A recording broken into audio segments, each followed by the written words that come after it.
What is up, guys? Tom Wilkins here, and today I have a review on the brand new 2026 diecast Toby and Harold.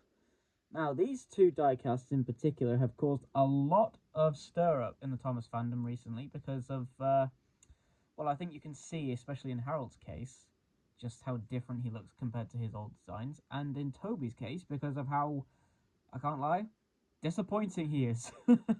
He looks not very good. I'm going to get into why in just a moment, but I thought it would be interesting to cover these two in one review because, well, I think these two are probably the most controversial new releases from the diecast range. Whereas the last two small diecast engines I have to review from the first wave, which are Diesel and the Troublesome Truck, are two of the best received in the entire wave. So I thought it was appropriate to do these two in one video because, frankly, I just have a lot to say about them. And I think it's pretty relevant to talk about them together just because of how different they are compared to how they used to be. But without further ado, let's, well, first of all, let's take a look at Harold's render in particular because, yeah, Harold's had a bit of a change-up, hasn't he? He's got a grey face now, which he's had since All Engines Go, which isn't too surprising, but he's had a complete overhaul in his paint scheme, and I don't know what to think of it. Even now, after having seen this for about 4 months, I just don't know what to make of it. Whereas Toby, his render looks pretty good and his face looks spot on, but the toy itself looks... Oh, we'll just get into it. Let's just get these guys open and then we'll have a talk about what I have to say about them. So like I've been saying the entire time, these guys were bought on tootlythomas.com. I'm not sure if they're still available or not there, but they have also started to pop up in Smith Toy Superstores, and I'm sure you'll be able to find them fairly easily now. They seem to be commonplace. They didn't have them when I checked last time, but that was over a week ago. They'd only just started getting in the large engines. They didn't have all of them. They didn't have Thomas and Annie, but I do have that one ordered, and that should be coming within a few days, so I will be able to review them when they come. But anyways, got this guy at the packaging, and let's have a look. And here they are out of the box, and ugh, interesting thoughts. I think we'll start with Harold because he's probably the one I have less complaints with. Now, this Harold is diecast, but he is very light, I must say, right off the bat. The only diecast part is the white piece on top, and then this entire underside is plastic, and it feels like quite soft plastic, I must say.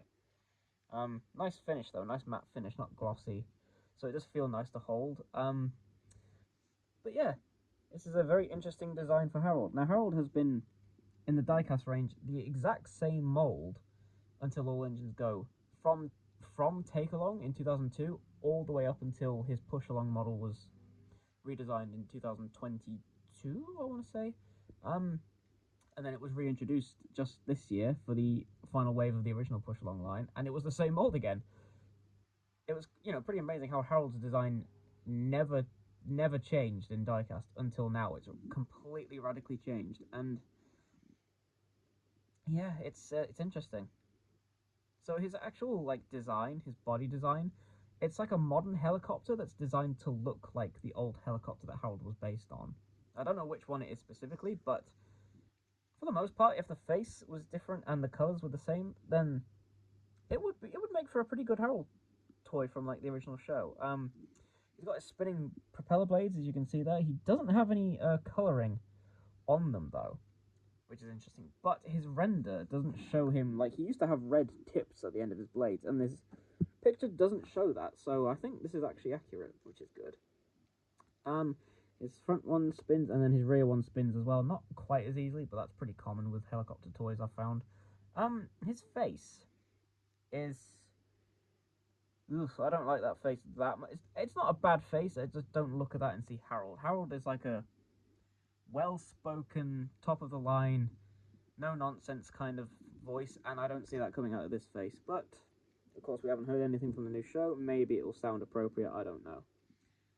His colour scheme is now gone from just being fully white with a red stripe, has now gone half grey, half white with red separating the two on the bottom here. And do you know what? In person, it actually looks pretty cool. I don't know how I feel about it on his floats though. think that's a bit excessive, having the whole bottom of his floats being that colour. I think if, like, the back end of him was grey and then the rest of it was white, I think it would look better. But having his floats being grey, it almost makes him look unfinished in a way. Speaking of unfinished, they have not painted in his windows, which is very disappointing because they should. Well, they look nice and blue on his render, as you can see there, but on his toy they just haven't painted them in. So that's a shame. I'll have to go in and look at fixing that. He does have his molded name on the bottom and the ticket there, which I've not been pointing out for some of these guys because there's nothing to say really. It's just a molded name and a ticket imprint is all on all these new toys. But yeah, Harold is interesting. I don't know if I like this guy yet. He's different, and it's not bad different, but it's unnecessary different, if you know what I mean. Like, we haven't seen what the new Bertie is going to look like, but I get the feeling he will be modernized in the same kind of way and probably have a different color scheme than he used to, if Harold is any indication. So Harold does also come in the Exploring Timber Shed set, and he has plastic there, he's fully plastic there. So if you were only going to get, like, Harold and you weren't bothered about the quality of him, then going for that set is, probably the way to go. I mean, you do get a plastic Thomas in that set as well, but, you get two characters in there, and that's the only set so far that Harold seems to be compatible with. Not that he's not compatible with anything else, but it's the only thing that's, like, built with him in mind. Anyway, I don't have much to say about Harold. He's kind of, he's decent, but I think I'm not a fan of this design for Harold. I definitely prefer the older one. I don't mind making the faces separate. That seems to be a consistent thing now in this entire range, like with Annie and Clarabelle. They've also done it with Harold to make their faces separate. And I can get used to that. It's just I'm not a massive fan of this face. Again, they're doing such thick eyebrows in this new show. I don't know why they're doing that. Giving all these characters, like, chavvy girl thick eyebrows. It's very weird. But anyway, that's kind of all I have to say about Harold, really. Now on to this guy. What the ever-loving mother of Christ happened with Toby? So, Toby is just wrong. It's the first word that comes to mind when I look at this guy. He is wrong. So, first of all, he's already got an error in all his production samples. He's got his roof on backwards. He should have his funnel on this side of him where his face is, and they've put it on the back. And we've known this since Toy Fair when his prototype was shown off, and we were all hoping, oh, they'll fix it for the final one, and they didn't. They never fixed it. And you can see on his promo that, I mean, it's hidden behind the Thomas & Friends logo, but he has his funnel there, so it's not like he's been changed around to, for some reason, have a funnel on his rear. He is supposed to have the funnel there, and he doesn't. Secondly, his body is entirely made of plastic, which is a choice. I mean, it does allow for some nice detailing. His wood paneling is actually 3D molded, so you can rub your finger on it and feel the definition to it, but he feels incredibly light. His base, instead, is the only piece of diecast on this guy, and so far, from what I've seen, he's the only diecast engine to have a diecast base and a plastic top. Which technically is, makes him so that he is a diecast technically, but I think that's just cheating. I've had no problem with making diecast Toby bodies in the past, so why is it a problem now? Thirdly, his cowcatcher is red, because his entire footplate is molded in red now, which means his buffer beam is red, which is good, but then his cowcatcher is also red, which just looks ugly and off. And then speaking of ugly and off, he has no side plates. Why does he have no side plates, Mattel? You've been perfectly capable of doing it on the All Engines Go, Toby. So why does he not have them here? What is it with Toby and being the one that consistently keeps getting the worst models out of the main Steam team? I mean, his push-along toy was already squished and elongated, and then he had his cowcatcher there, but his wheels were sticking through it. Which was like, how do you mess up a box? But then his All Engines Go toy was perfect. Like, it was a perfect little square. And he had the cowcatcher in the right colour, and he had his side plates. So what is the excuse here? I mean, you can clearly see again on his promo. He has cow catchers and a red foot plate and a red buffer beam, excuse me. You can clearly see them on here. So why did they not colour them in?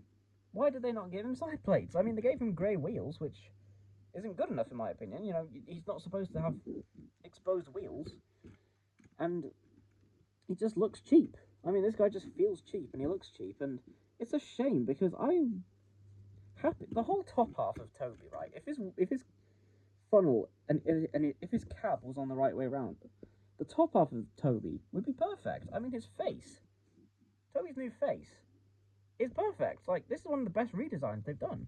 This looks like Toby in a new style, but I can still look at that and go, oh yeah, that's a good Toby face. So the whole top half of Toby would be perfect.